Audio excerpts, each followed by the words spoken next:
হাতে হাত ঘষতে ঘষতে সারা রুম জুড়ে পায়চারি করছে 16 বছরের এক কিশোরী। মেয়েটার মাথায় ঘুরে ফিরে একই প্রশ্ন বারবার আসছে, কি ছিল এটা, স্বপ্ন নাকি বাস্তব? খুব বেশি আগের কথা না, মাত্র 1 ঘন্টা আগের কথা। প্রতিদিনের মতো আজকেও মেয়েটি ফজরের নামাজ পড়ে ছাদে এসেছে, সূর্যোদয় আর সকালের স্নিগ্ধ পরিবেশটা উপভোগ করবে বলে। শীতকাল চলছে, যদিও শহরের ইট পাথরের দালান কোঠার চার দেওয়ালের ভেতর শীতের উপস্থিতি খুব কমই বোঝা যায়, কিন্তু সকাল সকাল শীতের আমেজটা বেশ ভালোভাবেই অনুভব করা যায়। মেয়েটি একটা শাল গায়ে জড়িয়ে ছাদের রেলিং ঘেঁষে দাঁড়িয়ে কুয়াশাচ্ছন্ন আর স্নিগ্ধতায় মোড়া ভোরের সৌন্দর্য উপভোগ করছে। ভোরের আলো এখনও ভালো মতো ফোটেনি, বা ফুটলেও ভালোভাবে বোঝা যাচ্ছে না।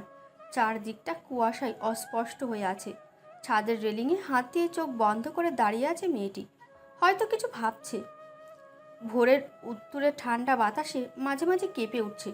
হঠাৎ করেই মেয়েটা চোখ মেলে ছাদের এক কোণায় লাগানো একটা লেবু গাছের দিকে তাকালো। আর মুহূর্তেই মেয়েটার মুখে গভীর মন খারাপের ছাপ ফুটে ওঠে। গত 2 মাস ধরে এমনই চলছে। প্রতিদিন সকালে মেয়েটা খুব আশা নিয়ে গাছটার দিকে তাকায়। প্রতিদিনই মনে হয় হয়তো আজকে দেখতে পাবো। লেবু গাছের শত শত সবুজ পাতার মাঝে রানীর মতো সগৌরবে মাথা উঁচু করে সবুজ বোটাই নিজেকে হলুদ সাদা চাদরে মুড়িয়ে দাঁড়িয়ে আছে একটি লেবু ফুল। হয়তো তাকে সকালের শুভেচ্ছা জানাতেই ফুটেছে। চারদিকে সুন্দর মনোমুগ্ধকর ঘ্রাণ ছড়িয়ে দিয়েছে বাতাসে, ভেসে ভেসে সেই ঘ্রাণ ছড়িয়ে যাচ্ছে দূর দূরান্তে। কিন্তু আজও গাছে ফুল দেখতে না পেয়ে বড্ড মন খারাপ হয় মেয়েটার। সেই সাথে গাছটার ওপর খুব রাগ হচ্ছে তার। একটা ফুলও কি গাছটায় ফুটতে পারে না? এটা ভেবেই যেন মেয়েটার মন আরও খারাপ হয়ে যায়। আপনারা হয়তো ভাবছেন, এটা নিয়ে এত মন খারাপ করার কি আছে? ঠিক সময় মতোই ফুল ফুটবে। আর লেবু ফুল দেখার জন্যই বা মেয়েটা এত ছটফট করছে কেন? আসলে লেবু ফুল মেয়েটার ভীষণ পছন্দের, বা বলতে পারে লেবু ফুলই ওর প্রিয় ফুল। আপনাদের মনে হতে পারে আজব তো, লেবু ফুল সুন্দর হতে পারে, কিন্তু এটা কারো প্রিয় ফুল হয় নাকি? কি অদ্ভুত পছন্দ! এটা মনে হতেই পারে, অন্যরাও এটাই মনে করে। অনেকে হাসেও। মেয়েটা অবশ্য কিছু মনে করে না, কারণ সে জানে এটা আসলেই অদ্ভুত। ও জানে না লেবু ফুল কেন ওর এত পছন্দের। ও শুধু জানে লেবু ফুল ওর খুব ভালো লাগে, খুব। মন খারাপের সময় লেবু ফুল পেলে ওর মন আপনা আপনি ভালো হয়ে যায়। ওর মনে হয় অন্য সব ফুলের থেকে লেবু ফুলের ঘ্রাণ একদম আলাদা, অনেক বেশি মনোমুগ্ধকর। খুব বেশি তীক্ষ্ণও না, আবার খুব বেশি হালকাও না। এক অদ্ভুত ভালো লাগা কাজ করে ওর লেবু ফুলের প্রতি। মানুষ লেবু গাছ লাগায় লেবু খাওয়ার জন্য, আর ও ছাদের এক কোণে লেবু গাছ লাগিয়েছে লেবু ফুলের জন্য। গাছটা শুধুই ওর। ওর খুব ইচ্ছে সকাল সকাল লেবু ফুল হাতে নিতে কেমন লাগে জানার। কেমন লাগে শিশিরে ভেজা লেবু ফুল হাতে নিতে তা জানার। আজও গাছটায় ফুল না ফোটায় বেজায় হতাশ হয়েছে মেয়েটা। ও উদাস নয়নে আকাশের দিকে তাকায়। আজকের আকাশটা বড্ড সুন্দর, বিষণ্ণতায় ঘেরা ভয়াবহ সুন্দর। হালকা কুয়াশার মাঝে আকাশটাকে বিষণ্ণ লাগছে মেয়েটার। হয়তো মেয়েটির মন খারাপ, তাই এমন লাগছে মেয়েটার কাছে। আকাশের নীলচে সাদা রঙের মাঝে হালকা কমলা রঙটা ফুটে উঠেছে। একটু একটু করে গাঢ় হচ্ছে সেটি। গাঢ় হয়ে একসময় সেটি আবার হালকা হতে শুরু করবে। একসময় পুরোপুরি মিলিয়ে যাবে কমলা রঙটি। কমলা রঙের পরিবর্তে আকাশে দেখা যাবে সাদা রঙ। মেয়েটির ভাবনা আরো অনেক দূর যেত, কিন্তু হঠাৎ মেয়েটির মনে হলো ওর মাথায় কেউ চাটি মেরেছে। তাই মেয়েটি ওর ভাবনার জগৎ থেকে বের হয়ে বাস্তবে ফিরে আসে। পেছন ফিরে সামনে দাঁড়ানো মানুষটিকে দেখে ওর ভ্রুজোড়া কুঁচকে যায়, কারণ এই সময় মানুষটির ছাদে আসার কথা একদমই নয়। এখন তার ঘুমে অচেতন হয়ে থাকার কথা। তাহলে আজ হঠাৎ কেন এলো? মেয়েটি কিছু বলবে তার আগে মানুষটি বলে উঠল, কিরে বিচ্ছু, কি ভাবিস? কথাটা শুনে মেয়েটার খুব রাগ হয়। এমনিতেই ওর মন খারাপ, তার ওপর ওর নাম বিকৃত করে বলল, কেউই তার নামের বিকৃতি উচ্চারণ পছন্দ করে না। খাটাস পোলা আবার আমাকে বিচ্ছু বলছে। কতবার বারণ করেছি, তবু আমাকে বিচ্ছু বলবেই। আমার এত সুন্দর নামটাকে বিচ্ছু বানিয়ে দিল, খাটাস কোথাকার। মেয়েটা কথাগুলো ভাবতে ভাবতে ঠোঁট উল্টে বলল, আপনি আবার আমাকে বিচ্ছু বলছেন প্রহর ভাই? এটা কিন্তু একদম ঠিক না। প্রহর ভাই ডোন্ট কেয়ার ভাব নিয়ে বলল, বিচ্ছুকে বিচ্ছু বলবো না তো কি বলবো? সারাদিনই তো বিচ্ছুগিরি করিস।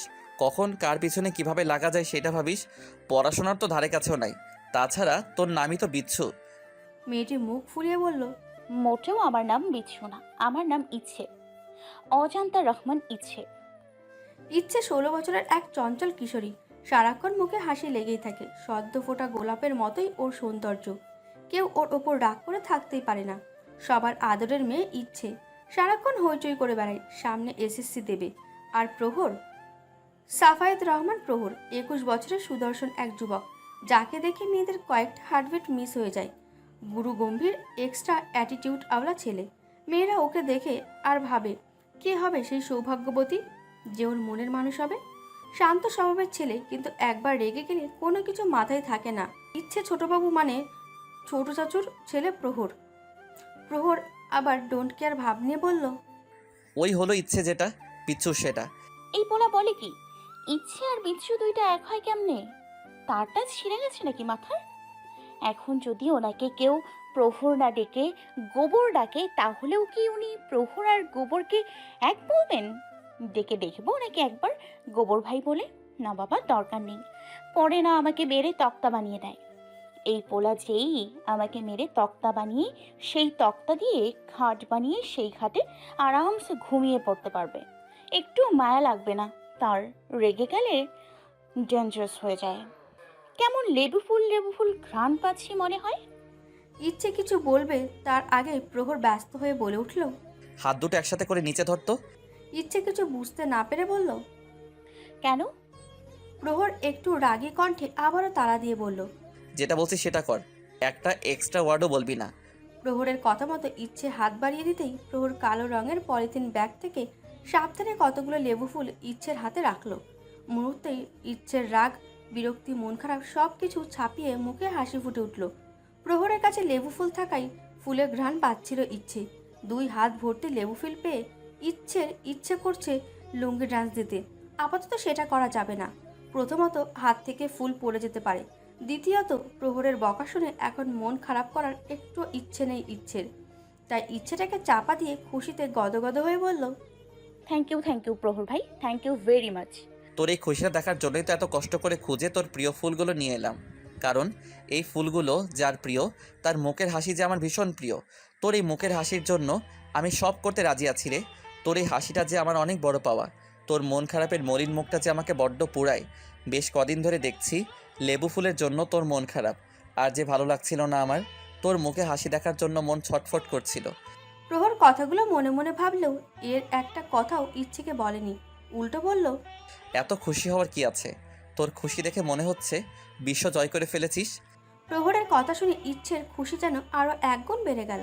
ও বলল, প্রহর ভাই, বহু কাঙ্ক্ষিত জিনিস যদি হাতের মুঠোয় থাকে, তখন খুশি তো বিশ্ব জয় করার মতোই হবে, তাই না? আর লেবু ফুল আবার কতটা পছন্দের কি করে বোঝাবো আপনাকে? প্রহর বলল, হয়েছে, আর আহ্লাদ দেখাতে হবে না।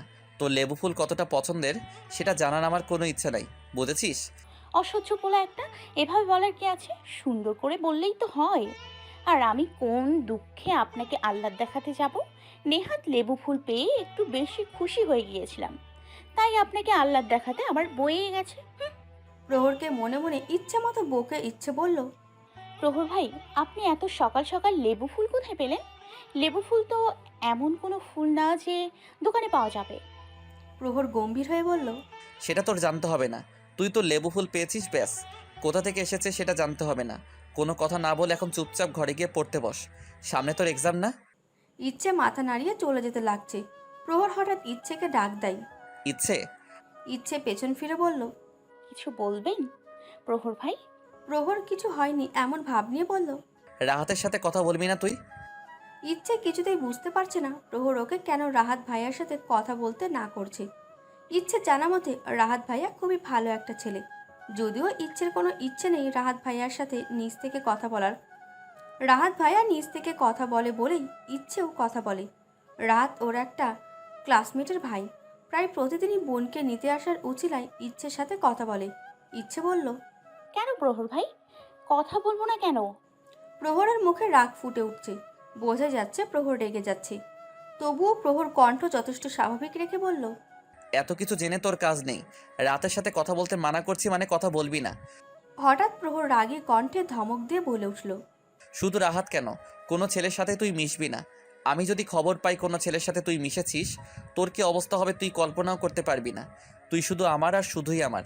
তোর উপর শুধু আমার অধিকার। তোর মনে শুধু আমি থাকবো। অন্য কোনো ছেলেকে তোর মনে জায়গা দেওয়া তো কোনো ছাড়, যদি সে কথা স্বপ্নেও ভাবিস, তোকে আমি কি করব নিজেও জানি না। কথাটা ভালো করে মাথায় ঢুকিয়ে নে। এই প্রহরের হৃদস্পন্দন তুই। প্রহর কথাগুলো বলেই চলে যায়।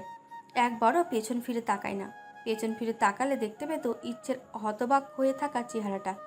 প্রহরের কথা শুনে ইচ্ছে এতটাই অবাক হয়েছে যে কিছু বলবে সেই ক্ষমতাও ওর নেই। কিছুক্ষণ পর ধাতস্থিত হয়ে নিজের রুমে তো চলে আসে, কিন্তু ওর মাথায় শুধু ঘুরে ফিরে প্রহরের বলা কথাগুলোই আসছে। ওর একবার মনে হচ্ছে ও স্বপ্ন দেখছে। প্রহর ওকে এগুলো বলতেই পারে না। তার পর মুহূর্তেই মনে হচ্ছে এটা যদি স্বপ্নই হয় তাহলে লেবু ফুলগুলোও তো মিথ্যে, কিন্তু ওগুলো তো এখনও ওর টেবিলে রাখা আছে। কিছুক্ষণ পর পর ও ঘ্রাণ পাচ্ছে সেগুলোর। তাহলে কি সত্যি ছিল এটা? কিন্তু কি ছিল এটা? প্রপোজ নাকি থ্রেট? এটা ভাবতে ভাবতেই বোধহয় ইচ্ছের মাথা খারাপ হয়ে যাবে। কেউ ওরে সাহায্য করেন, ও দ্বিধা থেকে ওকে বের হতে হেল্প করেন। কেউ ইচ্ছেকে বলে দিন এটা কি ছিল, প্রপোজ নাকি থ্রেট। ইচ্ছু, ইচ্ছু। ইচ্ছে সকালের কথাগুলো ভাবতে এতই মগ্ন ছিল যে ওকে যে কেউ ডাকছে সেটা বিন্দুমাত্র খেয়ালই নেই। হঠাৎ কারো ঝাঁকুনিকে ইচ্ছে ওর ভাবনার জগৎ থেকে বের হয়ে আসে। সামনে তাকিয়ে দেখে ওর আপু রাগি রাগি মুখ করে ওর দিকে তাকিয়ে আছে। ইচ্ছে একটা ঢোক গিলে মেকি হাসি দিয়ে বলল, আপু কিছু বলবে? ফাইজার রহমান ত্রিনা, ইচ্ছের বড় বোন। ওদের 3 ভাই বোনের মাঝে মেজো, রাগের স্বভাবের মেয়ে। কোনো কিছু ওর মন মতো না হলে রেগে যায়। ওর যা চাই সেটা ওর চাই। ইচ্ছের চঞ্চল স্বভাবটা ওর একদম পছন্দের না, বিশেষ করে হইচই করে বেড়ানোটা। কোনো এক অজানা কারণে ত্রিনা ইচ্ছেকে খুব একটা পছন্দ করে না। ত্রিনা ধমক দিয়ে বলল, কোন ধ্যানে মগ্ন ছিলিস? হ্যাঁ, এতক্ষণ ধরে যে ডাকছি, কোনো হেলদোল নেই তোর। ব্যাপারটা কি তোর? হ্যাঁ, ইচ্ছে আবারও মেয়েকে হাসি দিয়ে বলল। কই, কোনো ব্যাপার নেই তো। কোনো ব্যাপার নেই। ত্রিনা আবারও ধমক দিয়ে বলল। খেতে আয়, সবাই ডাকছে, এক্ষুনি আয়। ইচ্ছে মাথা নাড়িয়ে সম্মতি দেয়, মানে ও এক্ষুনি আসছে।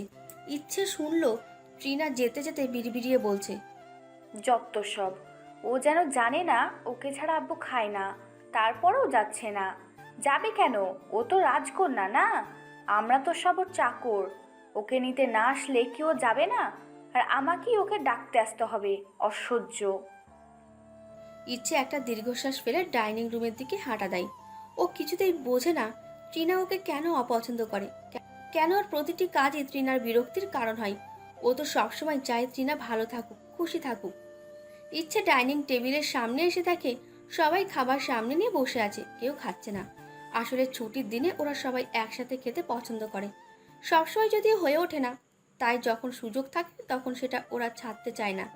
একসাথে বসে গল্প করে খাওয়ার মজাই আলাদা। ইচ্ছে গিয়ে ওর আপুর পাশে বসলো। ইচ্ছের উল্টো পাশে ওর মুখোমুখি প্রহর বসেছে, যেটা ইচ্ছে বসে যাওয়ার পর খেয়াল করেছে। অজানা কারণে ইচ্ছে প্রহরের দিকে তাকাতে পারছে না, হয়তো কারণটা জানা নেই, তবুও ইচ্ছে সেটা মানতে নারাজ। খেতে খেতে ইচ্ছে বলল। আম্মু, ভাইও কবে আসবে? মিসেস আফরা মেয়ের দিকে তাকিয়ে বললেন। 3 মাস পরই তো আসার কথা। মাকে কথা শেষ না করতেই ইচ্ছে বলল। তার মানে ভাইও 3 মাস পর আসবে? ততদিনে আবার পরীক্ষাও শেষ হয়ে যাবে, কি মজা! ভাইও আসলে অনেক মজা করব। ঘুরতে যাব সবাই মিলে, হুররে! ইচ্ছের ছোট আব্বু মানে আবিয়াস সাহেব বললেন। পাগলি মেয়ে। ইচ্ছে হাসতে হাসতে বলল। আমি পাগলি মেয়ে হলে তুমি পাগল ছেলে। আবিয়াস সাহেব হাসতে হাসতে বললেন। আমার মিষ্টি আম্মুর জন্য আমি পাগল ছেলে হতেও রাজি আছি। ইচ্ছেও ছোট আব্বুর কথা শুনে খিলখিল করে হেসে ওঠে। ওর তখন খেয়ালই নেই কেউ মুগ্ধ চোখে ওর দিকে তাকিয়ে আছে। ওর জানাই নেই ওর খিলখিল হাসি কারো হৃদস্পন্দন বাড়িয়ে দিয়েছে। ওর হয়তো জানাই নেই ওর এই হাসি কোনো একজনের শান্তি কেড়ে নিয়েছে। ও জানেই না ওর হাসির শব্দ কারো হৃদয়ে উত্তাল ঢেউয়ের মতো আশ্রে পড়ছে। খাওয়া শেষ করে যে যার মতো উঠে চলে যায়। প্রহরও চুপচাপ চলে যায়। ইচ্ছেও খুশি মনে খাওয়া দাওয়া করে। গান গাইতে গাইতে তিরিং বিরিং করে লাফিয়ে ওর রুমের দিকে যাচ্ছিল। পাগলা হাওয়ার বাদল দিনে পাগল আমার মন জেগে ওঠে, চেনা সোনার কোন বাইরে, যেখানে পথ নাই নাই রে, সেখানে অকারণে যাই ছুটে। পাগলা হাওয়ার বাদল দিনে পাগল আমার মন জেগে ওঠে। ইচ্ছে গাইতে গাইতে নিজের রুমে ঢোকে, দরজা লাগিয়ে দিয়ে পেছনে ফিরে দেখে ওর পড়ার টেবিলে বসে আছে। ইচ্ছেকে দাঁড়িয়ে থাকতে দেখে প্রহর বলল, দাঁড়িয়ে আছিস কেন? বস, ভ্যাবলার মতো তাকিয়ে আছিস কেন? ইচ্ছে কাঁপা গলায় বলল। প্রহর ভাই, আপনি?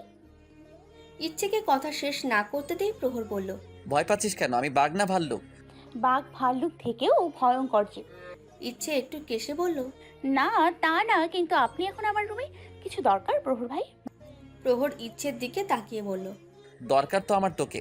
প্রহর একটু একটু করে ইচ্ছের দিকে এগিয়ে আসে। ইচ্ছে আবারও কাঁপা গলায় বলল। মানে? প্রহর স্বাভাবিকভাবেই বলল, মানে তোকে আমার চাই সব সময়। ইচ্ছে বলল। প্রহর ভাই। ইচ্ছে কথা বলতে না দিয়ে প্রহর বলল। চুপ, কোনো কথা না। প্রহর এখন ইচ্ছের একদম সামনে। ইচ্ছে কি করবে বুঝতে পারছে না, নড়ার শক্তি পর্যন্ত নেই ওর। ভয়ে ওর চোখ বন্ধ করে ফেলে। হঠাৎ পায়ে স্পর্শ পেয়ে ইচ্ছে চোখ মেলে তাকায়। ইচ্ছে দেখে প্রহর ওর পায়ে একটা খুব সুন্দর সিম্পল একটা পায়েল পরিয়ে দিচ্ছে। প্রহর পায়েলটা পরিয়ে দিয়ে চলে যেতে গিয়ে দরজার সামনে গিয়ে ইচ্ছের দিকে ফিরে একটা টেডি স্মাইল দিয়ে চলে যায়। ইচ্ছে অবাক হয়ে প্রহরের জাত দিকে তাকিয়ে আছে, আর ওর বুকের ভেতর সমান তালে ঢোল বাজছে। ইচ্ছে এই অনুভূতির সাথে একদম পরিচিত নয়। এই অনুভূতি একদম নতুন ওর জন্য। ও বুঝতে পারছে না প্রহর যখন ওর সামনে ছিল ওর হার্টবিট কেন বেড়ে গেল। কই, আগে তো কখনো হয়নি। সকাল থেকে আকাশটা মেঘলা, আকাশের হয়তো আজ ইচ্ছের মতোই মনটা খারাপ।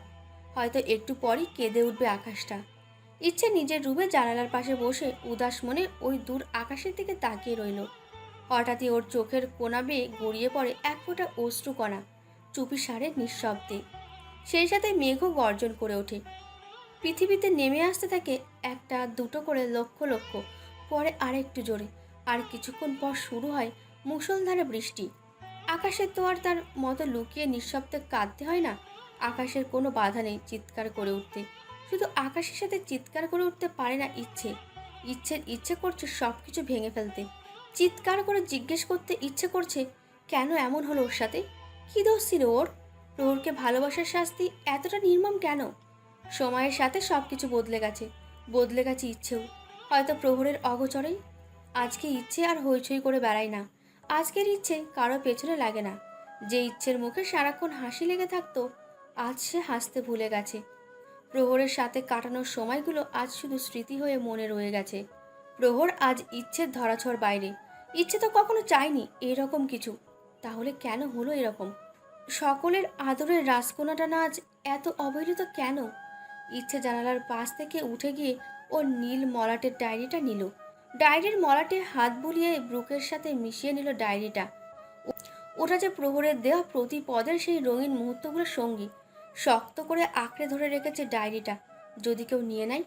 প্রহরকে না হয় নাই বা পেল, কিন্তু প্রহরের দেওয়া এই ছোটোখাটো জিনিসগুলোই তো ওর বেঁচে থাকার সম্বল। প্রহরের সঙ্গে কাটানো মুহূর্তগুলো স্মৃতি, এইগুলো না থাকলেও ও বাঁচবে কি করে? ডায়েরিটা হাতে নিয়ে ইচ্ছে ডায়েরিটা খুলল। প্রথম পাতাই প্রহরের হাতে লেখা। ইচ্ছে প্রহরের স্বপ্নকথন। এই যে বিচ্ছু শোন, এই ডায়েরিটা কিন্তু আমাদের। এটাতে শুধু যে তুই লিখবি তা কিন্তু না, যেহেতু এটা আমাদের তাই এটাতে আমিও লিখব, বুঝলি? আর এটাতে থাকবে শুধু আমার আর তোর কথা, আমাদের কথা, আমাদের কাটানো সুন্দর মুহূর্তগুলো, আমাদের দুজনের স্বপ্ন সাজাবো আমরা এই ডায়েরিতে। শোন, এই ডায়েরিটাতে তুই কিন্তু শুধু আমাকে নিয়েই লিখবি, কেমন? এই ডায়েরিটা ভরে থাকবে ইচ্ছে প্রহরের ভালোবাসার স্মৃতিতে। আমরা যখন বুড়ো হয়ে যাব, আমাদের নাতি নাতনিরা যখন আমাদের কাছে আমাদের গল্প শুনতে চাইবে, তখন আমরা ডায়েরিটা থেকে আমাদের গল্প শোনাবো ওকে। এতটুকু পড়ে ইচ্ছে কাঁদতে কাঁদতে বলে উঠল। আপনার স্বপ্নগুলো কখনো পূরণ হবে না প্রহর। আমি কখনো আপনার হব না প্রহর। ইচ্ছে কখনো প্রহরের হবে না। ইচ্ছে প্রহর কখনো এক ইচ্ছে প্রহর কখনো এক হবে না। শুনছেন আপনি? কখনো হবে না। ইচ্ছে দেওয়ালে হেলান দিয়ে হাঁটুতে মাথা রেখে কাঁদতে থাকে। একটা সময় ছিল যখন ইচ্ছের চোখ থেকে একটা অশ্রুকণা গড়িয়ে পড়লে পরিবারের সবাই ব্যস্ত হয়ে পড়তো কেন কান্না করছে, কি লাগবে ওর, কে বকেছে জানার জন্য। আর আজকে ও মরলো নাকি বাঁচলো তাতে কারো কিছু যায় আসে না। সেখানে সামান্য কান্না তাদের কাছে কিছুই না। আজকে ইচ্ছের কান্না তাদের কাছে শুধু ন্যাকামি। পৃথিবীর সাথে লড়াই করা যায়, নিজের সাথে লড়াই করা যায়, কিন্তু পরিবারের সাথে কি করে লড়াই করবে ইচ্ছে? ইচ্ছের এসএসসি পরীক্ষা শেষ হয়েছে কয়েক সপ্তাহ হলো। পড়াশোনা না থাকায় ইচ্ছের দিনগুলো কাটছিল অলসতায়। সেই সাথে ইচ্ছে অপেক্ষায় ছিল কখন ওর ভাইও আসবে। হয়তো কোনো এক সকালে ঘুম ভাঙবে ইচ্ছে বুড়ির ডাকটা শুনে, চোখ মেলে দেখবে ওর ভাইও এসেছে। ওর স্বপ্ন সত্যি হলো না, ওর ভাইও আসলো দুপুরবেলা কাউকে না জানিয়ে হঠাৎ। একদিন সবাই দুপুরে খাবার খাচ্ছিল, হঠাৎ কলিং বেল বেজে ওঠে। ইমতিয়াজ সাহেব বললেন, সময় আবার কে এলো? ইমতিয়াজ রহমান পেশায় প্রফেসর, গম্ভীর ধরনের মানুষ, তবে সবসময় না, মাঝে মাঝে একটু বেশি গম্ভীর হয়ে যান। তখন ইচ্ছে প্রচণ্ড ভয় করে কথা বলতে। মিসেস আফরা বললেন, তোমরা খাও, আমি দেখছি। কিছুক্ষণ পর ইচ্ছে কাউকে দেখে আনন্দে চিৎকার করে ওঠে। ভাইউ, ইচ্ছের চিৎকার শুনে সবাই তাকিয়ে দেখে ওদের সামনে দাঁড়িয়ে আছে ওদের সবার প্রিয় বা আদরের তূর্ণ। সবাই খুব খুশি হয়ে যায় তূর্ণকে দেখে। সবাই নিজেদের খাওয়া বাদ দিয়ে তূর্ণকে নিয়ে ব্যস্ত হয়ে পড়ে। সাজ্জাদ রহমান তূর্ণ রহমান বাড়ির সবার বড় ছেলে এবং অতি আদরেরও বটে। ইচ্ছে আর তূর্ণার মধ্যে তূর্ণ ইচ্ছেকেই বেশি আদর করে, আর ইচ্ছে হচ্ছে তূর্ণ বলতে অজ্ঞান। ছোটবেলা থেকে ইচ্ছের সব রকম দুষ্টু বুদ্ধির কথা তূর্ণ জানতো এবং সেগুলো ফলপ্রসূ করতে ইচ্ছেকে সাহায্য করত। তূর্ণ আসার বাড়ির পরিবেশটা কিছুটা পাল্টে গেছে। ইচ্ছে এখন যা খুশি তাই করতে পারে। কখনো বিকেলবেলা ট্রিনা ঘুমিয়ে পড়লে ওকে সুন্দর করে কাজল লিপস্টিক দিয়ে বেড়াল সাজায়, কখনো আবার প্রহরের মাথায় রং ঢালে, তো কখনো ট্রিনার গায়ে প্লাস্টিকের টিকটিকি। বেচারা ট্রিনা আর প্রহর তূর্ণর জন্য ইচ্ছেকে বকতেও পারে না। প্রহর অবশ্য অন্যভাবে বদলাটা নিয়ে নেয়। ওরা যদি তূর্ণর কাছে বিচার দেয়, তূর্ণ হাসতে হাসতে বলে, ওরা বাচ্চা মেয়ে, এখন মজা করবে না তো কখন করবে?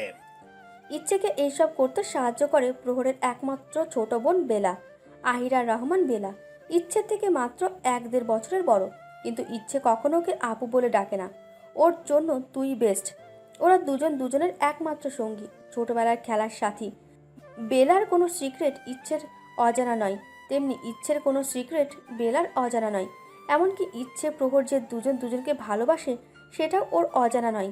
তূর্ণ অনেক বছর পর দেশে আসে, সবাই মিলে ঠিক করলো সবাই ঘুরতে যাবে।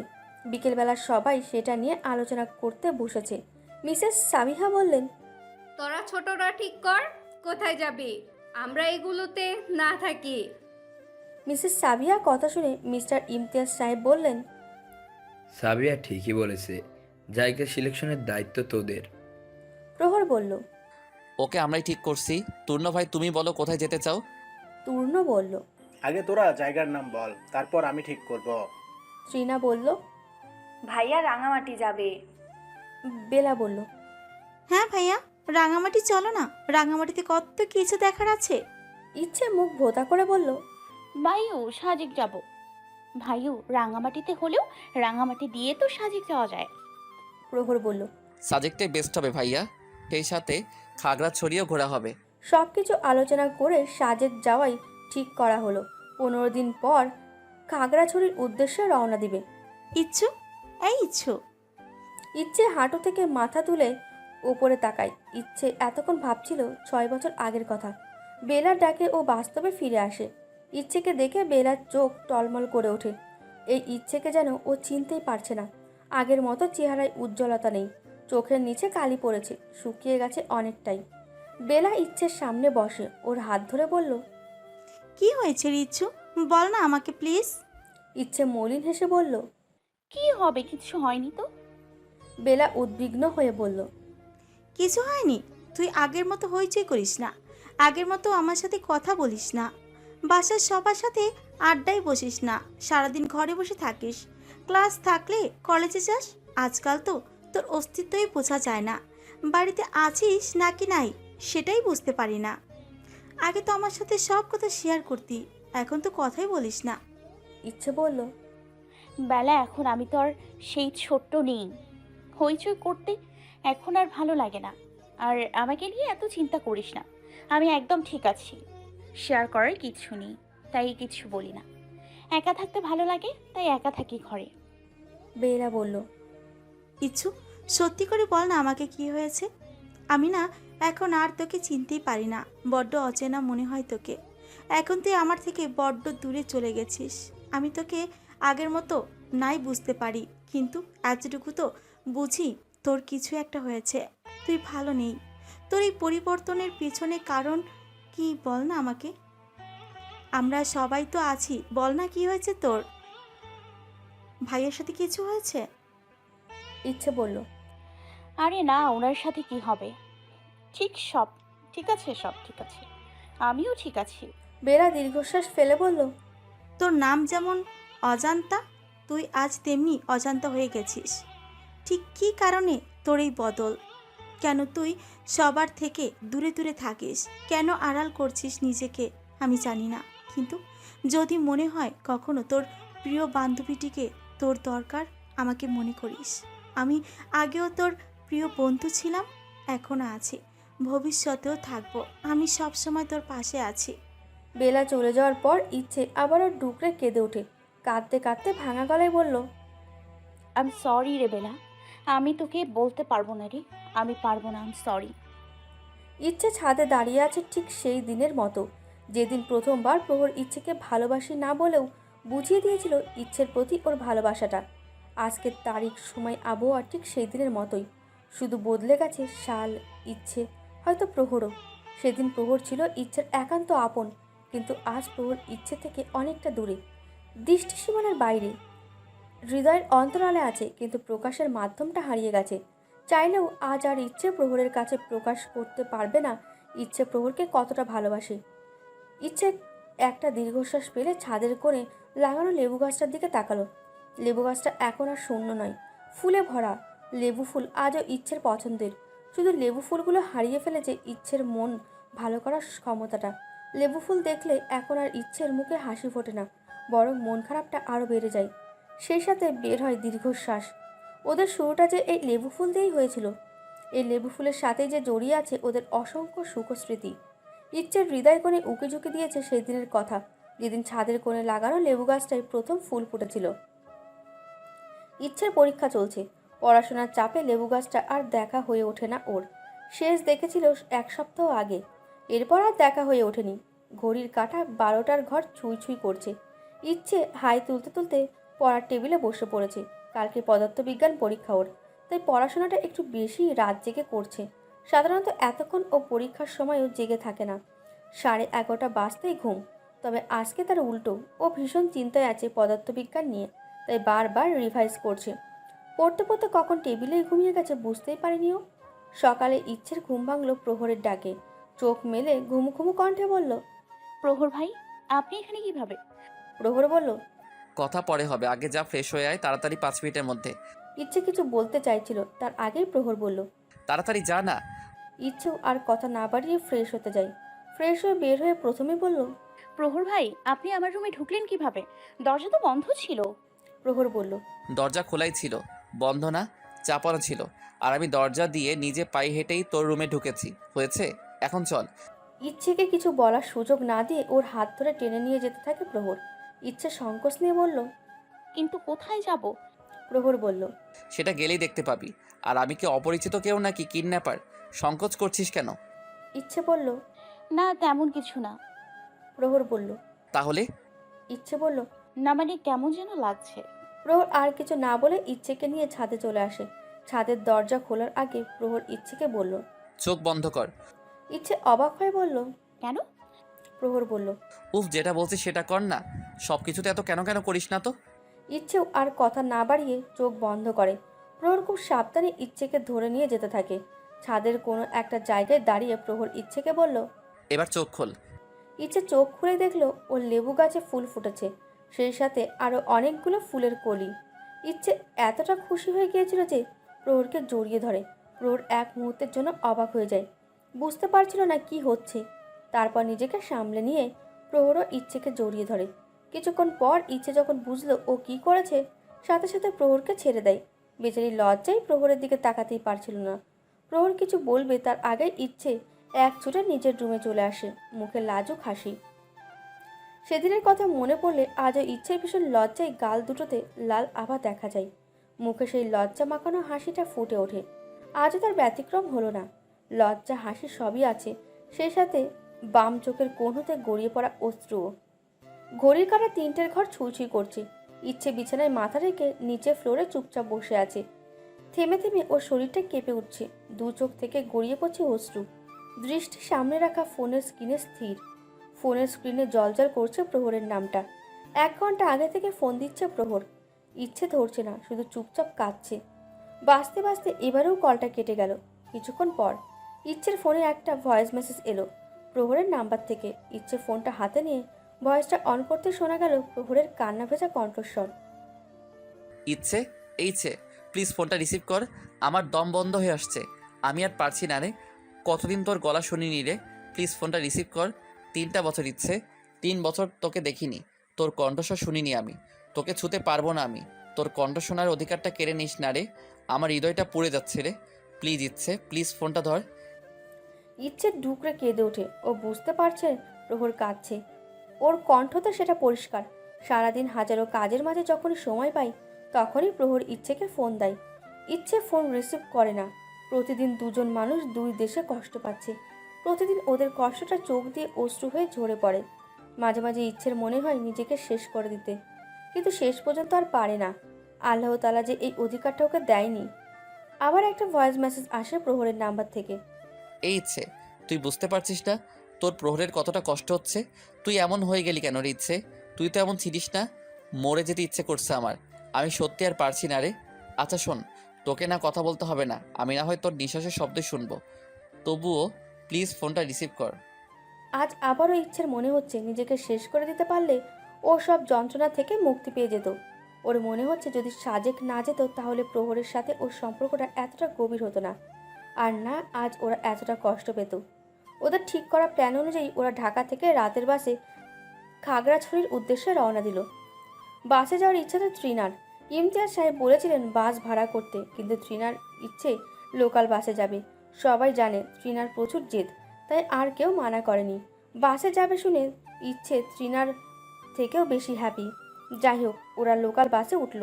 ইচ্ছে টিকিট নেওয়ার সময় বেছে বেছে জানালার পাশের সিটটাই নিল, আর প্রহরও ওর পাশের সিটটাই নিল, কিন্তু ভান করলো একটা হলেই হলো। সিটের কোনায় মাথা রেখে চলন্ত বাসের জানালা দিয়ে রাতের আকাশের সৌন্দর্য উপভোগ করছিল ইচ্ছে। আকাশে চাঁদ থাকলেও তেমন আলো নেই। চাঁদের আলোয় কেমন যেন ভুতুরে লাগছে গাছগুলোকে। আকাশের দিকে তাকিয়ে থাকতে থাকতে ইচ্ছের মনে হলো চাঁদটা বোধহয় ওদের সাথে সাথে চলছে। নিজের ছেলে মানুষের কথাই নিজেই আনমনে হেসে উঠছে ইচ্ছে। ও জানে চাঁদ ওদের সাথে চলছে না, কিন্তু আজ হঠাৎ করে ইচ্ছের মনটা এই ছেলে মানুষের কথাটা বিশ্বাস করতে চাইছে। এই কথাটা বিশ্বাস করে যদি কিছুক্ষণের জন্য আনন্দ পাওয়া যায়, ক্ষতি কি? চাঁদের চলা দেখতে দেখতে কখন যে ইচ্ছে ঘুমিয়ে পড়েছে বুঝতেই পারেনি।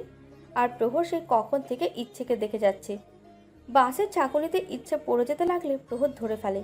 খুব সাবধানে ওর মাথাটা নিজের কাঁধে রেখে এক হাত দিয়ে আগলে ধরে ইচ্ছেকে। ইচ্ছেকে দেখতে দেখতে প্রহরও ঘুমিয়ে পড়ে। ইচ্ছে যেহেতু খুব সকালে ওঠার অভ্যাস, আজকেও তার ব্যতিক্রম হলো না। ইচ্ছে ঘুম থেকে উঠে যখন দেখলো ওর মাথা প্রহরের কাঁধে আর প্রহর ওকে এক হাতে আগলে রেখেছে, তখন ইচ্ছের ভীষণ লজ্জা করতে লাগলো। ভাগ্যিস প্রহর ভাই ঘুমে, না হলে কি লজ্জাই না পড়তে হতো। ইচ্ছে সাবধানে প্রহরের হাত ছাড়িয়ে একবার বাসের চারিদিকে চোখ বুলিয়ে আবার নিজের সিটে হেলান দিয়ে বসলো। জানালা দিয়ে বাইরে চোখ পড়তেই ইচ্ছে দেখলো চারিদিকে শুধু সবুজ আর সবুজ, আঁকাবাঁকা রাস্তা আর রাস্তার পাশে টিলা। দারুণ লাগছিল ওর। প্রহরের ঘুম ভাঙতেই ওর ইচ্ছের দিকে চোখ পড়লো। চুলগুলো বাঁধা ঠিকই, কিন্তু ঘুমানোর ফলে কিছুটা এলোমেলো হয়ে আছে। সেই এলোমেলো চুলেও ওকে ভীষণ ভালো লাগছে প্রহরের। আচ্ছা, সব মেয়েকে কি এলোমেলো চুলে ভালো লাগে, নাকি ভালোবাসার মানুষটির চোখে তার ভালোবাসার মানুষটির সব কিছুই ভালো লাগে? সেটা তার পাগলামো হোক, বাচ্চামো হোক, বা এলোমেলো চুলই হোক। ইচ্ছে প্রহরের দিকে তাকাতে দেখলো প্রহর এক দৃষ্টিতে ওর দিকে তাকিয়ে আছে, আর ওর মুখে লেগে আছে সুন্দর একটা হাসি। ইচ্ছে অনেকক্ষণ ভেবেও বের করতে পারলো না এই হাসির নাম কি দেওয়া যায়। মেয়েদের হাসি সুন্দর হলে সেটাকে নিঃসংকোচে মিষ্টি হাসি বলা যায়, কিন্তু যদি ছেলেদের হাসি সুন্দর হয় তাহলে সেটাকে মিষ্টি হাসি বলা যায় কি না সেটা নিয়ে যথেষ্ট সন্দেহের সৃষ্টি হয় মনে। প্রহর ইচ্ছেকে ওর দিকে তাকিয়ে থাকতে থেকে মুচকি হেসে চোখ নামিয়ে ওকে ইশারায় জিজ্ঞেস করলো কি হচ্ছে। মাথা নাড়িয়ে ইশারায় বুঝিয়ে দিল কিছু না। ইচ্ছে আবার মাথা ঘুরিয়ে জানালা দিয়ে বাইরে দেখতে লাগলো। ইচ্ছেরা খাগড়াছড়ি শহরের একটা হোটেলে উঠলো। ঠিক করা হলো খাওয়া দাওয়া করে কিছুক্ষণ রেস্ট নিয়ে বিকেলে ঘুরতে বের হবে। রাতে হোটেলেই থাকবে আর কাল সকালে সাজেকের উদ্দেশ্যে রওনা দেবে। দুপুরে খাওয়ার সময় কোথায় ঘুরতে যাওয়া হবে সেটা নিয়ে আলোচনা করছিল সবাই। প্রহর বলল, শহরের বাইরে মানে শহর থেকে 30 কিলোমিটার দূরে একটা জায়গা আছে, শান্তি কুটির। ইমতিয়াজ সাহেব বললেন, আমি তো ভুলে গিয়েছিলাম জায়গাটার কথা। কলেজ লাইফে ঘুরতে গিয়েছিলাম। কিরে, তোর মনে নেই? আবাইয়াজ সাহেবকে উদ্দেশ্য করে বললেন। আবাইয়াজ সাহেব বললেন, আলবাত আছে, সত্যি দারুণ একটা জায়গা। শান্তি কুটিরের কিন্তু আরেকটা নাম আছে, অরণ্য কুটির। তুর্না বলল। আবাইয়াজ সাহেব বললেন, সেটা তোরা গেলে বুঝতে পারবি। বিকেলবেলা সবাই শান্তি কুটিরের উদ্দেশ্যে রওনা দিল। শান্তি কুটিরে পৌঁছেই সবার মন কেমন আনন্দে ভরে গেল। বিশাল এলাকা জুড়ে আশ্রম, গাছগাছালিতে পরিপূর্ণ। আশ্রমের প্রতিটি পরতে পরতে লেগে আছে শান্তি। আশ্রমের ভেতরে ঢুকেই সবাই বুঝতে পারলো এই জায়গাটার নাম শান্তি কুটির বা অরণ্য কুটির কেন রাখা হয়েছে। ইচ্ছেরা ছাড়াও আরও কয়েকজন পর্যটক ছিল সেখানে। সবাই নিজেদের মতো ঘোরাঘুরি করছিল। ইচ্ছেও হাঁটতে হাঁটতে দেখছিল। হঠাৎ হাতে কারো স্পর্শ পেয়ে পাশে তাকিয়ে দেখে প্রহর হাত ধরে পাশাপাশি হাঁটছে। ইচ্ছে বলল, প্রহর ভাই, হাত ছাড়েন, কেউ দেখে ফেলবে। প্রহর ডোন্ট কেয়ার ভাব নিয়ে বলল। দেখলে দেখবে, সমস্যা কি? ভাই ভাই ভাই ভাই করা বন্ধ করতো। ইচ্ছে বলল। কেন? প্রহর বলল, ডাকবি না মানে ডাকবি না, কেন টেন বলতে পারবো না, মানা করছি ব্যাস। ইচ্ছে বলল। সবাই শুনলে বকবে তো। প্রহর বলল। সবাই না থাকলে ডাকবি, আড়ালে রাখবি। প্রহর ইচ্ছের হাত ধরেছিল বলে এমনিতেই ইচ্ছের হৃদস্পন্দন বেড়ে গিয়েছিল। এখন পুরো শরীর কাঁপছে। ইচ্ছে কাঁপা কাঁপা গলায় বলল। প্রহর ভাই, হাতটা ছাড়ুন প্লিজ। প্রহর বলল। না, ছাড়বো না। ইচ্ছে প্রহরের দিকে করুণ চোখে তাকাই। সেটা দেখে প্রহর বলল। আচ্ছা ঠিক আছে, ছাড়তে পারি যদি তুই আমাকে নাম ধরে বলিস। ইচ্ছে কি করবে বুঝে উঠতে পারছিল না। কিছুক্ষণ পর ইচ্ছে নিচের দিকে তাকিয়ে কাঁপা গলায় বলল। প্রহর ভাই, না মানে প্রহর প্লিজ, হাতটা ছাড়ুন। প্রহর হাত ছাড়তেই ইচ্ছে বেলার কাছে চলে গেল। বেলা ইচ্ছের দিকে তাকিয়ে মুচকি এসে বলল। নে, পানিটা খেয়ে নে। ইচ্ছে পানি খেয়ে বোতলটা বেলাকে দিল। বেলা বোতলটা ব্যাগে ঢুকিয়ে ইচ্ছেকে বলল। কিরে, শুধু হাত ধরতেই অবস্থা? ইচ্ছে বড় করে শ্বাস টেনে বলল। প্রহর ভাই সামনে থাকলে কেমন যেন লাগে, কথা বলতে পারি না। আগে তো এরকম হতো না বেলা, তাহলে এখন কেন হয়? বেলা বলল। আমি কি জানি? আমি কি প্রেম করি না কি যে জানবো? ইচ্ছে বলল। মোটেও আমি প্রহর ভাইয়ের সাথে প্রেম করছি না। বেলা বলল। আচ্ছা, প্রেম করছিস না তাহলে কি করছিস? ইচ্ছে বলল। জানি না, কিন্তু আজকাল লুতুপুতু টাইপ প্রেম আমার পছন্দ না। আর আমি জানি প্রহর ভাই কখনো এসব লুতুপুতু টাইপ কথা বলবেও না। বেলা বলল। তা ঠিক, আমার ভাবওয়ালা গম্ভীর ভাইয়ের পক্ষে সেটা সম্ভব না। আমি তো এটা ভেবেই অবাক, ভাইয়া তোকে লাভ করে। আমি স্বপ্নও ভাবিনি কখনো এটা হতে পারে। সূর্যটা প্রায় ডুবন্ত। ইচ্ছেরা শান্তি কুটির থেকে বেরিয়ে এসেছে। চারপাশটা কেমন লালচে হলুদ আলোয় ভরে গেছে। কি অপূর্ব লাগছে দেখতে চারপাশটা। ইচ্ছেরা হোটেলে আস্তে আস্তে রাত হয়ে গেল। রাতে খাওয়ার পর ছোটরা সবাই এক রুমে আর বড়রা অন্য রুমে আড্ডায় মেতে ওঠে। তূর্ণ বলল। আমি অনেক বছর পর দেশে এসেছি, তাই আমি যাকে যেটা বলবো তাকে সেটাই করতে হবে। ওকে, কোনো কথা শুনবো না আমি। বেলা বলল। আচ্ছা ঠিক আছে। তূর্ণ খুশি হয়ে বলল। ওকে, প্রথমে কে কাকে বলি? আজকে কে কে করবে? পেয়েছি, প্রহর ভাই আমার। চল রেডি হও, ফটাফট একটা দারুণ গান ধর। প্রহর বলল। প্রথমে আমি। ইচ্ছে বলল। ভাইয়া গাও না, বৌমুনিকে ভেবেই না হয় গাও। প্রহর মুচকি এসে বলল। আচ্ছা ঠিক আছে। কি যেন হলো আমার, তোকে ছাড়া ভালো লাগে না। কেন এত ভালোবাসি আমি নিজেও তা জানি না। কি যেন হলো আমার, তোকে ছাড়া ভালো লাগে না। কেন এত ভালোবাসি আমি নিজেও তা জানি না। রাত বিরাতে তোর পাড়াতে নীল রঙের স্বপ্ন সাজাই। মন মায়াতে তোর কাছেতে আমি আমাকে পাঠাই, আমাকে পাঠাই, আমাকে পাঠাই, তোর কাছেতে আমাকে পাঠাই। তূর্ণ বলল। বাহ বাহ, কি গাইলি, মন খুশি হয়ে গেল। তা আছে নাকি কেউ? প্রহর আর চোখে ইচ্ছের দিকে তাকিয়ে দেখল। ইচ্ছে মাথা নিচু করে বসে আছে, ঠোঁটে মুচকি হাসি। প্রহরও কিছু না বলে মুচকি হাসলো। তূর্ণ এক্সাইটেড হয়ে বলল। তার মানে আছে। কে সেই সৌভাগ্যবতী যে আমার ভাইয়ের মন জয় করতে পেরেছে? প্রহর বলল। সে কতটা সৌভাগ্যবতী আমার তা জানা নেই, কিন্তু আমি কতটা সৌভাগ্যবান আমি সেটা জানি। তাকে পেয়ে আমি সৌভাগ্যবান, তাকে ভালোবেসে আমি সৌভাগ্যবান। ইচ্ছে অবাক হয়ে প্রহরের দিকে তাকিয়ে আছে। আজ হঠাৎই ও অনুভব করছে প্রহর কতটা তীব্রভাবে ওকে ভালোবাসে। ওর প্রতি প্রহরের ভালোবাসা কতটা গভীর। তূর্ণ বলল। তা কে সে? প্রহর বলল। কে সে সেটা তো সময় এলেই জানতে পারবে। তূর্ণ জানে প্রহরকে জোর করে কোনো লাভ নেই, তাই বলল। বেশ, আমরা না হয় সময়ের অপেক্ষাতেই রইলাম। বেশ সকাল সকালে ইচ্ছেরা সাজেক যাওয়ার জন্য প্রস্তুতি শুরু করলো। সকালে নাস্তা শেষ করে কিছু শুকনো খাবার, পানি আর অন্যান্য কিছু কেনাকাটা করে ওরা সাজেকের উদ্দেশ্যে রওনা দিল। পাহাড়ি আঁকাবাঁকা পথ ধরে ইচ্ছেদের গাড়ি চলেছে। পাহাড়ি পথ ধরে যেতে যেতে ওরা কিছুক্ষণের মধ্যেই পৌঁছে গেল হাজাছড়া মূল রাস্তা থেকে 1 কিমি দূরে একটি ঝর্ণার আছে। ইচ্ছেরা বলল ওরা ঝর্ণাটা দেখবে। যেহেতু গাড়ি নিয়ে যাওয়ার কোনো রাস্তা নেই, তাই ওরা হেঁটেই যাবে ঠিক হলো। তবে ঝর্ণার পানিতে ভেজা যাবে না বলে শর্ত জুড়ে দিল বড়রা। এটা নিয়ে ছোটদের মন কিছুটা খারাপ। এত কাছ থেকে ঝর্ণা দেখবে অথচ ভিজতে পারবে না। ঝর্ণার কাছে পৌঁছে সবাই মুগ্ধ হয়ে গেল। কি অপূর্ব সেই দৃশ্য! বিরামহীন ঝর্ণার পানি বয়ে যাওয়ায় কলতান। এখন ছুটির সময় নয় বলে পর্যটকের ভিড় নেই, তবে পর্যটক যে একেবারে নেই তা নয়। পানিতে যেহেতু নামা যাবে না, তাই ওরা শুধু দু চোখ ভরে প্রকৃতির অপার সৌন্দর্য উপভোগ করলো। কিছুক্ষণ পর ওরা আবার রওনা দিল। কিছু দূর যাওয়ার পরই হঠাৎ বৃষ্টি শুরু হলো। খুব বৃষ্টি, জোরে না আবার আসতেও না। এরকম বৃষ্টিতে ভেজার মজাই আলাদা, কিন্তু এখন সেটা করা যাবে না। বাড়িতে থাকলে ইচ্ছে এইরকম একটা বৃষ্টিতে ভেজার সুযোগ মিস করতো না। আজকে যেহেতু ভিজতে পারবে না, তাই ও গাড়ির কাছ নামিয়ে হাত বাইরে বের করে বৃষ্টি উপভোগ করছিল। মাঝে মাঝে বৃষ্টির ঝাপসা এসে ওর মুখ ভিজিয়ে দিচ্ছিল। কিছুক্ষণ পর হঠাৎ করে বৃষ্টিটা থেমে গেল। ঠিক যেমন হঠাৎ করে এসেছিল তেমন হঠাৎ করেই চলে গেল। মাঝে মাঝেই ওরা রাস্তায় গাড়ি দাঁড় করিয়ে জায়গাটা দেখছিল, আর তূর্ণা ফটো তুলছিল। ও হ্যাঁ, আপনাদের তো বলাই হয়নি, তূর্ণার শখ ফটোগ্রাফি করা। শুধু শখ তা নয়, তূর্ণা ফটোগ্রাফি নিয়ে পড়ছে। ওর স্বপ্ন ও ফটোগ্রাফার হবে। ইচ্ছেরা দুপুরে বাঘাইহাট নামক একটি বাজারে খাওয়া দাওয়া করে নেয়। বাঘাইহাটের পর আসে মাচালং। মাচালাং এর পর সাজেক। মাচালাং থেকে সাজেক পর্যন্ত যাওয়ার পথটি দারুণ। পাহাড়ি রাস্তা একটু একটু করে উঁচু হতে থাকে। সেই রাস্তা ধরে গাড়িও উঁচুতে উঠতে থাকে। রাস্তার পাশেই আদিবাসীদের বসতি। হঠাৎ ইচ্ছেরা দেখতে পেল পাহাড়ের ওপরে কতগুলো বাড়ি।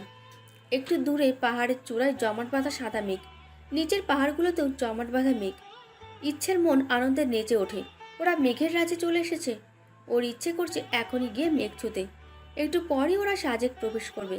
সাজেকের প্রবেশ মুখ টিকিট কিনতে হয়। ইচ্ছে গাড়িতে যেতে যেতেই মুগ্ধ হয়ে চারিদিকে দেখতে থাকে। কি অপূর্ব, যেন ঠিক স্বপ্নের মতো। ইচ্ছেরা একটা হোটেলে উঠলো। ওরা সাজেক 2-3 দিন থাকবে, তারপর ঢাকায় রওনা দেবে। আর ঢাকায় ফিরে শুরু হবে তূর্ণর বিয়ের তোড়জোড়। হোটেলে 4টে রুম নেওয়া হলো। ঠিক করা হলো কিছুক্ষণ রেস্ট নিয়ে তারপর বিকেলে ঘুরতে বের হবে। বিকেলে সবাই ঘুরতে বের হলো। ইচ্ছে চারিদিকটা ঘুরে ঘুরে হঠাৎ আশ্চর্য হয়ে লক্ষ্য করলো সাজেকে আলাদা করে দেখার জন্য কোনো কিছুর দরকার নেই। পুরো সাজেক জায়গাটাই অসাধারণ সুন্দর একটা জায়গা। প্রাকৃতিক সৌন্দর্যের সাথে আছে পরিকল্পিতভাবে তৈরি করা সমাজ ব্যবস্থা, পরিকল্পিতভাবে তৈরি রাস্তা, বাড়িঘর, বিদ্যালয়, লাইব্রেরি, দোকানপাট আর প্রাকৃতিক সৌন্দর্য নিয়ে জায়গাটাকে অচিন্তনীয় সুন্দর মনে হয়। সারা বিকেল ওরা হোটেলে আশেপাশে ঘোরাঘুরি করলো। রাতে যথারীতি ইচ্ছেরা আসর জমিয়ে বসেছে।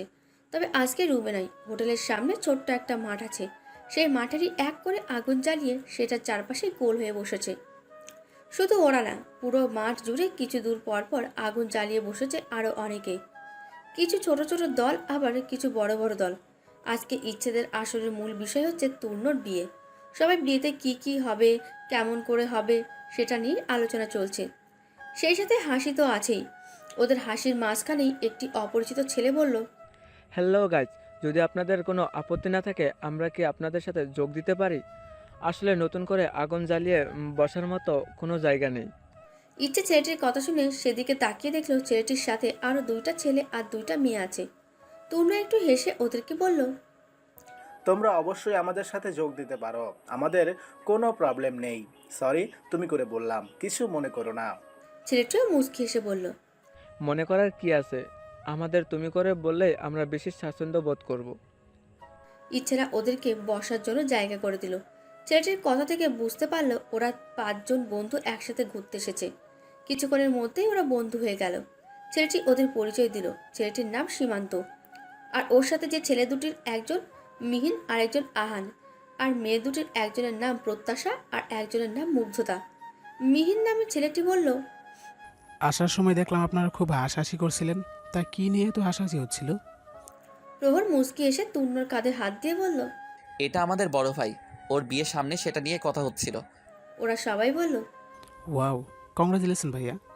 তূর্ণ মুচকি এসে ওদের ওয়েলকাম জানালো। সীমান্ত বলল, লাভ ম্যারেজ? তূর্ণ মুখে হাসি বিদ্যমান রেখেই বলল, লাভ ম্যারেজও বলতে পারো, আবার অ্যারেঞ্জ ম্যারেজও বলতে পারো। আহান কনফিউজড হয়ে বলল। বুঝলাম না। তূর্ণ বলল, আমাদের বিয়েটা ঠিক হয়েছে আরো 7 বছর আগে। মিহিন বলল, তার মানে 7 বছর আপনারা দুজন চুটিয়ে প্রেম করেছেন? পরিবারের লোকের হাতে ধরা খাওয়ানোর কোনো ভয় ছিল না? আহান বলল। যাই বলিস, লুকোচুরি প্রেমের মজাই আলাদা। তূর্ণ বলল, ওর সাথে আমার প্রেম করা ঠিক হয়ে ওঠেনি। বিয়ে ঠিক হওয়ার 1 বছর পরে আমি বিদেশ চলে যাই, তবে যোগাযোগ ছিল। সীমান্ত বলল, তাহলে ভাইয়া অবশেষে জীবিত থেকে বিবাহিত হয়ে যাচ্ছেন, আর কিছুদিন পর আপনার স্বাধীনতা বলতে আর কিছুই থাকবে না। বিয়ের আগ পর্যন্ত স্বাধীনতা উপভোগ করে নিন, ভালো করে, যা ইচ্ছা করে নিন। সীমান্তর কথা শেষ হতে তূর্ণ মুচকি এসে বলল, বিষয়টা তুমি যেরকম ভাবছো আসলে সেরকমটা একদমই নয়। তুমি যদি তোমার স্ত্রীকে ভালোবাসো, অফিসের কাজের ফাঁকে বা লাঞ্চের সময় যদি তাকে ফোন করে জিজ্ঞেস করো সে খেয়েছে কিনা, সারাদিন কাজের পর বাড়ি ফিরে তার সাথে একটু সময় কাটাও, তার কথাগুলো শোনো, কোনো কাজ করার আগে তার সাথে কথা বলো, তার মতামতটা নাও, তাহলে জীবনটা অনেক সুন্দর হয়ে যাবে আর সংসারটা অনেক সুখের হবে। স্বামী স্ত্রীর মধ্যে মাঝে মাঝে ঝগড়া, মনোমালিন্য, মান অভিমান হবে, এটা স্বাভাবিক। কখনো স্ত্রী স্বামীকে মানিয়ে নিবে বা কখনো স্বামী স্ত্রীকে, তাহলেই বৈবাহিক জীবনে কোনো সমস্যা হবে না। প্রত্যাশা বলল, ভাইয়া একদম ঠিক বলেছেন। মেয়েরা চায় তার প্রিয় মানুষটি তাকে একটু সময় দিক, তাদেরকে একটু ভালোবাসার সম্মান দিলেই তারা খুশি। কিছু কিছু মেয়ে ব্যতিক্রম আছে, কিন্তু বেশিরভাগ মেয়ে একটু ভালোবাসা, সম্মান আর স্বামীর সঙ্গ পেলেই খুশি থাকে। মেয়েদের খুশিতে রাখা খুব একটা কষ্টের না। প্রহর ইচ্ছের দিকে তাকিয়ে আছে। আগুনের হলুদ আলোয় ইচ্ছেকে বড্ড মায়াময়ী লাগছে। এর মাঝে আহান বলল, তূর্ণ ভাইয়া একটা গান গাও। তূর্ণ বলল, আমি। ইচ্ছে এতক্ষণে মুখ খুলল, বলল, ভাইয়া গাও না, বৌমনিকে ভেবেই না হয় গাও। ইচ্ছের কথা শুনে সবার মুখে হাসি ফুটে উঠল। তূর্ণও হেসে ফেলল। তূর্ণ চোখ বন্ধ করতেই ওর সামনে ভেসে উঠল ওদের প্রথম দেখা। ওর বিদেশ চলে যাওয়ার সময় নিচ্ছরার করুণ মুখটা। চোখ বন্ধ রেখেই তূর্ণ গান ধরল। কি ছিলে আমার বলো না তুমি, আছি তো আগেরই মতো এখনো আমি। কি ছিলে আমার বলো না তুমি, আছি তো আগেরই মতো এখনো আমি। তূর্ণর গান শুনে সবাই প্রশংসা করলো। রাতে খাওয়া দাওয়ার পর যে যার রুমে গিয়ে শুয়ে পড়ল। বিছানায় শুয়ে কিছুক্ষণ এপাশ ওপাশ করার পরও ইচ্ছের ঘুম না আসায় ইচ্ছে বিছানা থেকে উঠে বসে। পাশে তাকিয়ে দেখে তূর্ণা আর বেলা ইতিমধ্যে ঘুমের রাজ্যে পাড়ি দিয়েছে। ইচ্ছে সাবধানে বিছানা থেকে উঠে রুমের বারান্দায় চলে যায়। আজকে আকাশের চাঁদ ওঠেনি, কিন্তু আকাশটা হাজার হাজার লক্ষ লক্ষ তারায় ভরে আছে। কি অসাধারণ লাগছে দেখতে। তারায় ভরা আকাশ কত সাধারণ একটা জিনিস, কিন্তু এই সাধারণ জিনিসটাকে আপনি যেভাবে দেখবেন সেটা সেই রকমই হয়ে উঠবে আপনার কাছে। আপনি যদি মনে করেন তারায় ভরা আকাশ খুবই অসাধারণ একটা বিষয়, তাহলে তার মাঝে আপনি সুন্দর কিছুই খুঁজে পাবেন না।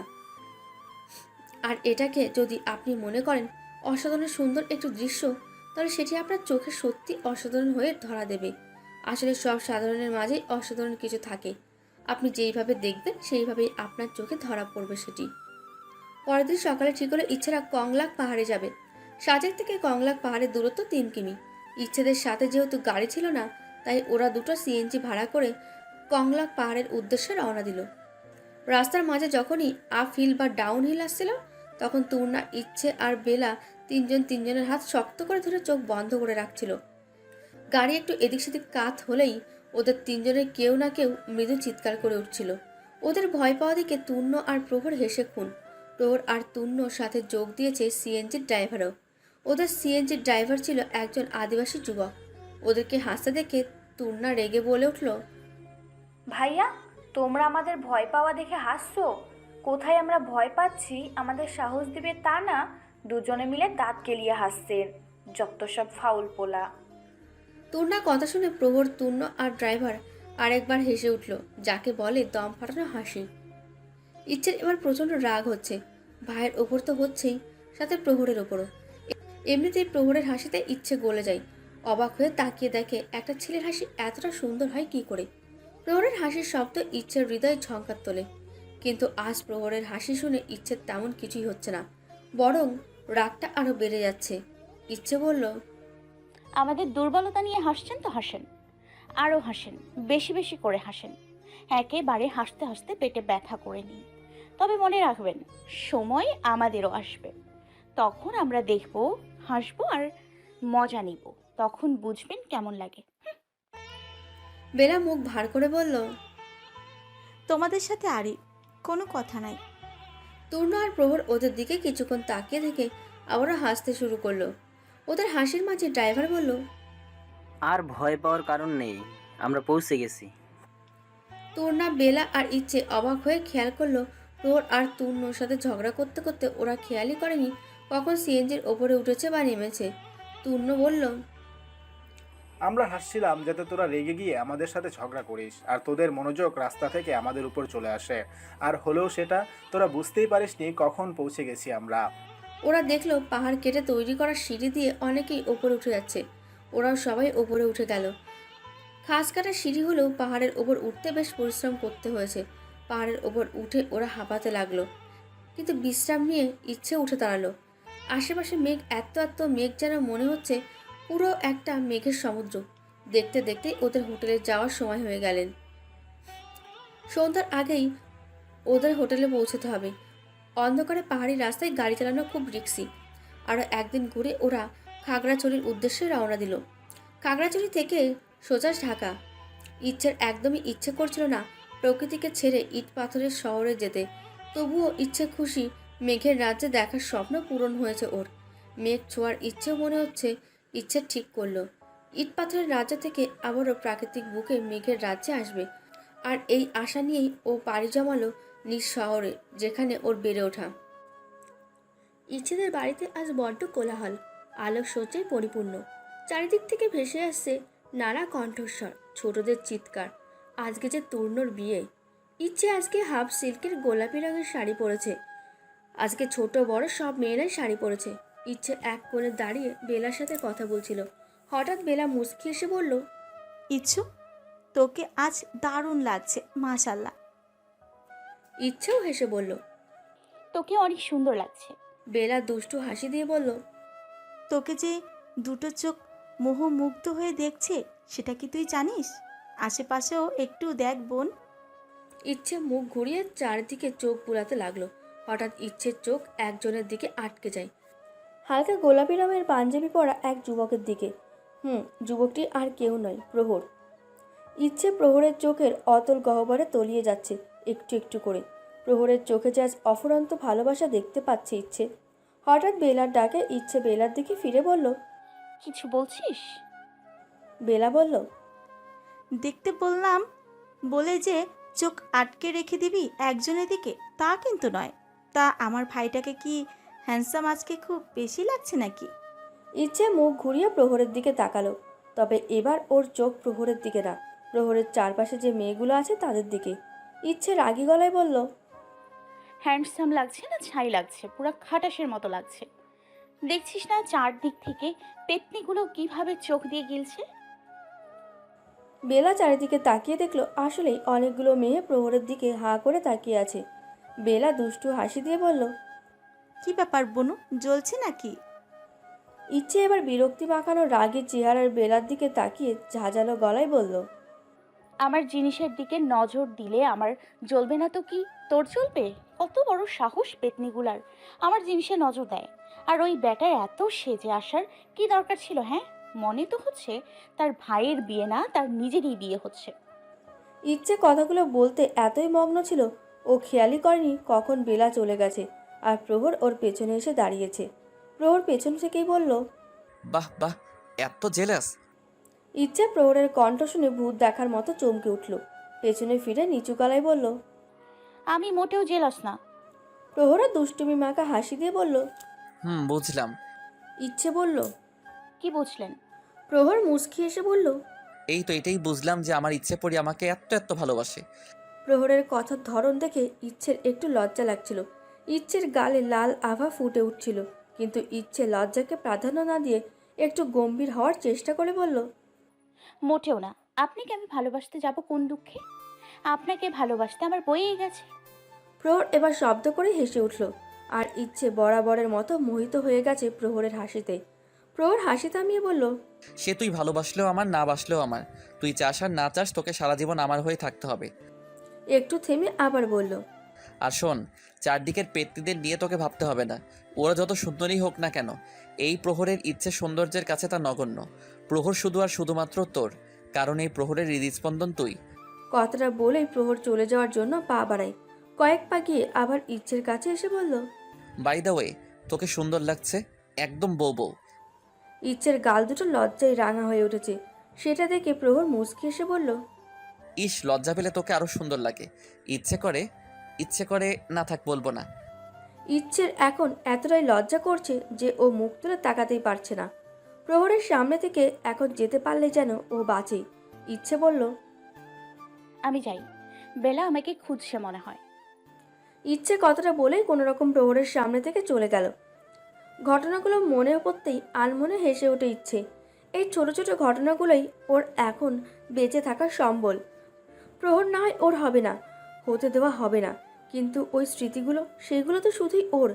ভালোবাসার যন্ত্রণায় আজ দুজনেই রক্তাক্ত। হয়তো সারা জীবন এইভাবে এই যন্ত্রণা নিয়েই বাঁচতে হবে ওদের। ইচ্ছের রুমের দরজায় অনবরত কেউ নক করে চলেছে।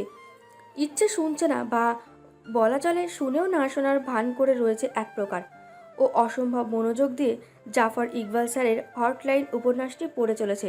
হটলাইন উপন্যাসটি এর আগেও ইচ্ছে পড়েছে। এর আগের বার যখন ইচ্ছে পড়েছিল তখন ওর মনে হয়েছিল জুলাস নামের ছেলেটি অসম্ভব বোকা।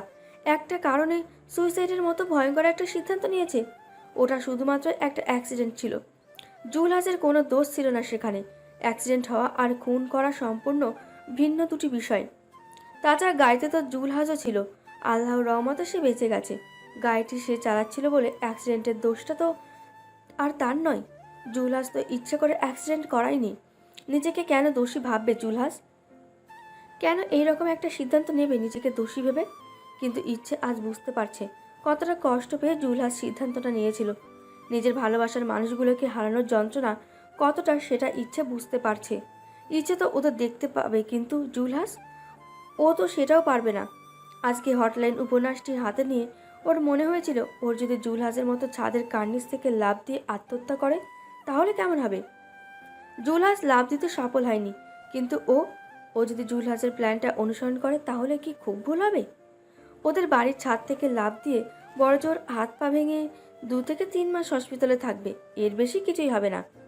তাই ইচ্ছে ঠিক করলো ও যদি কখনো জুলহাসের মতো ছাদের কার্নিস থেকে লাফ দিয়ে আত্মহত্যা করবে ঠিক করে, তাহলে ও ওদের বাড়ির সামনের 8তলা অ্যাপার্টমেন্টটা থেকে লাফ দেবে। তবে ও জুলহাসের মতো সুইসাইড হটলাইনে ফোন করবে না, জুলহাসের মতো কৌতূহলের বসেও না। তাহলে কেউ জানবে না ওর সুইসাইড করার কথাটা, কেউ চেষ্টাও করবে না তাকে বাঁচানোর। জুলহাসের মতো ইচ্ছার প্রতিটি মুহূর্ত মনে হয় ও খুন করেছে, নিজের ভালোবাসাকে গলা টিপে মেরে ফেলেছে, সুন্দর একটি সম্পর্ক নষ্ট করে ফেলেছে, সুন্দর সম্পর্কটার ভবিষ্যৎ অন্ধকার করে দিয়েছে। একটু একটু করে প্রহরকে শেষ করে ফেলেছে ও। ওরও তো মরে যাওয়ারই উচিত। জুলহাস যখন রত্নাকে ওর স্ত্রী নীলা আর ওর ছেলে টুটুলের কথা বলেছিল তখন ইচ্ছের চোখে বারবার প্রহরের মুখটা ভেসে উঠছিল। শেষ পর্যন্ত যখন জুলহাস সুইসাইড করার থেকে পিছিয়ে আসে, আরও কিছুদিন সুন্দর পৃথিবীতে বেঁচে থাকার সিদ্ধান্ত নেয়, তখন ইচ্ছের মনেও একটি শীতল আনন্দ স্রোত বয়ে যায়। জুলহাসের বেঁচে থাকতে হবে, নীলা টুটুলের স্মৃতিগুলো বাঁচিয়ে রাখার জন্য হলেও বেঁচে থাকতে হবে। জুলহাসের শেষ সিদ্ধান্তটি ঠিক ছিল। সত্যি তো, জুলহাস যদি না থাকে তাহলে তো নীলা আর টুটুলের স্মৃতিগুলোও থাকবে না। পুরো উপন্যাসটাই ইচ্ছে জুলহাজের মাঝে নিজেকে দেখেছে। জুলহাজের অনুভূতির সাথে নিজের অনুভূতিগুলো মিলিয়েছে। পড়া শেষ করে বইটি বন্ধ করে ইচ্ছে নিজেকে বিড়বিড় করে বলে, তোকে বেঁচে থাকতে হবে ইচ্ছে। জুলহাজের মতো তোকেও সুইসাইড আর বাঁচাই দুটি অপশনের মাঝে বেঁচে থাকার অপশনটি বেছে নিতে হবে।